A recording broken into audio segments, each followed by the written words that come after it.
When we left off talking about the evolution of non-mammalian synapsids, we were discussing the evolution of the middle ear bones, and we said that that was related to this increased emphasis on intraoral processing of food, also known as mastication or chewing of food. As we continue into the evolution of mammals themselves, this one group of synapsids, I want to really emphasize the interesting interrelationships and coevolution of features related to mastication or chewing and the origin of lactation itself. So mammals had their origin fairly early during the Mesozoic, but we tend to think of them as Cenozoic animals because that's when they really had their major diversification. But as your book points out, really 2/3 of their history occurred within the Mesozoic, although at lower levels of diversity than we see currently. The extant groups of mammals are the monotremes, which diverged from the main mammalian lineage fairly early on, with some other extinct groups of mammals emerging later within the group, and then the other two living groups of mammals, the marsupials and eutherians or placental mammals, emerging toward the middle of the Mesozoic era. But most of the living orders of mammals first appear in the fossil record during the Eocene, which is an early period of the Cenozoic, and we call this the Cenozoic the age of mammals. This is the period of time where mammals really become the dominant group in terrestrial ecosystems. In our discussion last time of the evolution of the middle ear bones in mammals from the splanchno-cranium, we saw that the function of having this chain of tiny bones in the middle ear serves to amplify vibrations in the air and give greater sensitivity to higher frequency sounds and lower amplitude sounds, lower volume sounds. So hearing was very, very sensitive in these early mammals. Also, we can tell from the fossil record that there was an emphasis on olfaction. So early mammals were definitely very smell-oriented, inferred from the larger olfactory bulbs and areas of the brain that deal with integrating olfactory sensory information. We also saw in the book that probably the original function of hair was as a sensory structure. Think of the whiskers being mechanoreceptors, remote detection of things in their environment that don't directly touch the skin. And then later, these hairs became adapted as an insulating layer in support of homeothermy. Also, we see in early mammals, as we can tell from these skull endocasts, is an enlargement of the neocortex, which signals a greater emphasis on learning and integration of information. Also, we know in early mammals, a very simple parsimony analysis tells us that oviparity was the ancestral or plesiomorphic condition. We know this because monotremes are egg-laying mammals, like other amniotes. Also, all living mammals have mammary glands. This is a synapomorphy of the clade of mammals, and these mammary glands are derived from apocrine glands associated with hair follicles.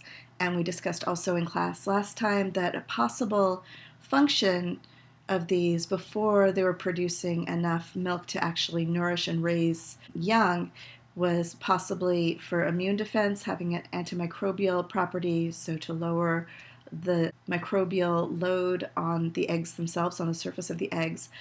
Also possible that it just provided moisture for these developing eggs while they were being incubated. But the evolutionary shift from using the milk from the mammary glands for one of these prior functions to using it to actually nourish young evolved in very close coordination with this ability to really chew and process food intraorally. So let's think a little bit about how these two things evolved together. Let's first look at the teeth in non-mammalian synapsids, so the more advanced ones. This is a cynodont, and we saw that within therapsids, we started to see the beginnings of heterodonty in these greatly enlarged canine teeth. But in the post-canine teeth, we see basically very similar looking teeth. The teeth are continuously replaced, just as we see in many reptiles, this condition called polyphyodonty. And the upper and lower teeth align with each other, one right on top of each other to the corresponding tooth. So this gives sort of a crushing, kind of up and down movement of the teeth with some processing, but not very great processing of food.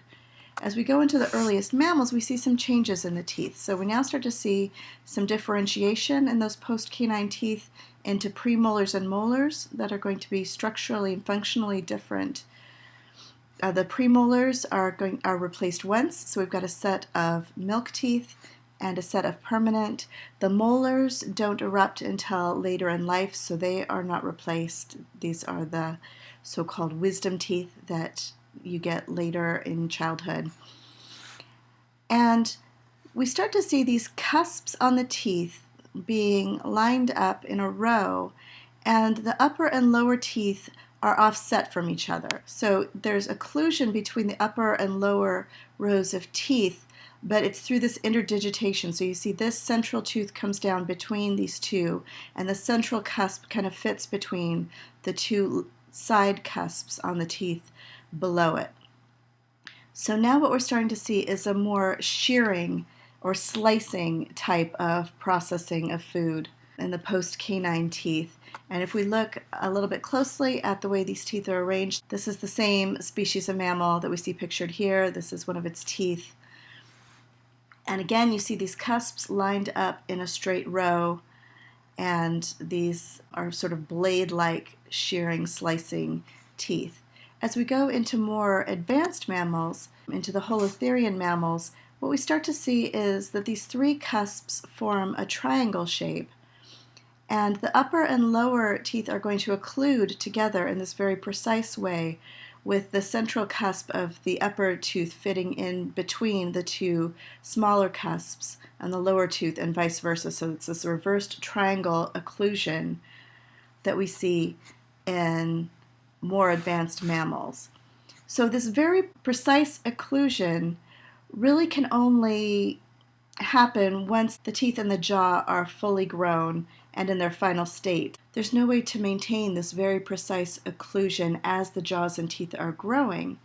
So the book hypothesizes that really lactation has to be very, very well established.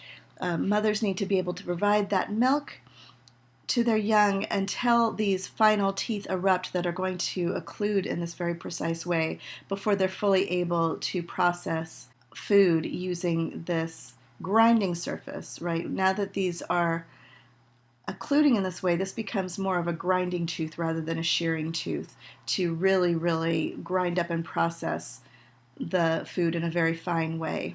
And so probably until baby mammals were supported all the way until they got their final set of teeth in this diphyodont condition where teeth are just replaced once, then we can have this very precise occlusion in the definitive adult teeth.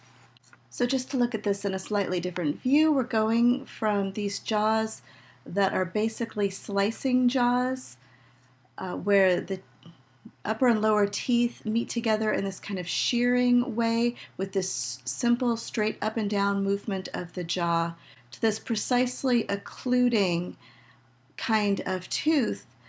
And when we get to more advanced mammals, we also see the lower teeth placed closer to each other than the upper teeth. So they're going to fall inside. This is an exaggeration in this illustration, obviously, but to get the point across that the teeth are only going to occlude on one side of the jaw at a time because these lower teeth are more closely set than the corresponding upper teeth. And so this creates this sort of rotary grinding jaw movement, which many of us are familiar with watching cows chew their cud, this rotary movement of the jaw around and around, really grinding and processing the food within the mouth.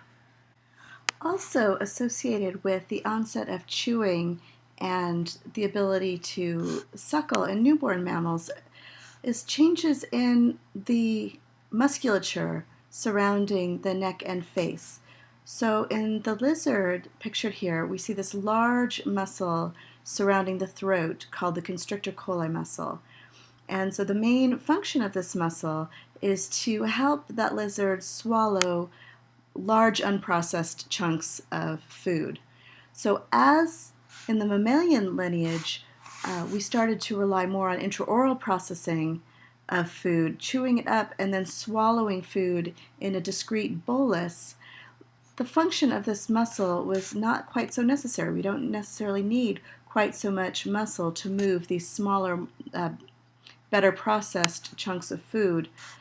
And so it frees up these muscles to take on other functions. And so these muscles have sort of migrated up into the face, and they become the main muscles that are associated with suckling in young mammals. So you can see these muscles up on the face that are controlling the lips, controlling the cheeks, controlling the tongue, that help with nursing. And in primates, we see the further evolution of these muscles into what we call the muscles of facial expression. So now these muscles can also be subdivided and co-opted to be used in behavior, to be used in social communication. So we notice lizards don't make faces, right? Very few mammals can really make facial expressions the way primates can, and that is the result of these very finely divided and expressive facial muscles. Medical school anatomy students are often taught that to help them remember that these facial muscles are innervated by the same nerve as a muscle that covers the neck called the platysma muscle, by telling them that basically the platysma, this neck muscle, is a muscle of facial expression that has migrated down into the neck. Evolutionarily, it's actually more correct to say that these are all innervated by the same cranial nerve, because these are actually neck muscles that have migrated up into the face, probably initially for the purpose of suckling, and then having a secondary function in facial expression in primates. So another way in which the evolution of chewing and lactation and suckling are really closely coordinated with each other. And finally, we talked a little bit about the secondary palate in mammals. And remember what the secondary palate does is separate out the airway from the food passageway. So we see here in a lizard, again, that there's basically no separation. Here's the tongue, there's one oral cavity, completely unseparated, where air comes in and food comes in, and they get separated out in the back of the throat. Which means that when there's actually food in the mouth, it's blocking the airways or water or whatever is in the mouth. There's no way to simultaneously take in air and food or water. So we said that in mammals, this secondary bony palate that separates the nasal cavity, the airways, from the oral cavity where food is being taken in, probably wasn't initially associated with nursing, because remember, we see at least the starts of this bony secondary palate in non-mammalian synapsids and groups of therapsids in particular. But probably this allowed non-mammalian synapsids to be able to breathe while they're chewing food, while they're doing this intraoral processing of food. And without this separation, nursing would not really be possible. You wouldn't be able to stay attached to a teat and be able to suck and take in milk and breathe at the same time.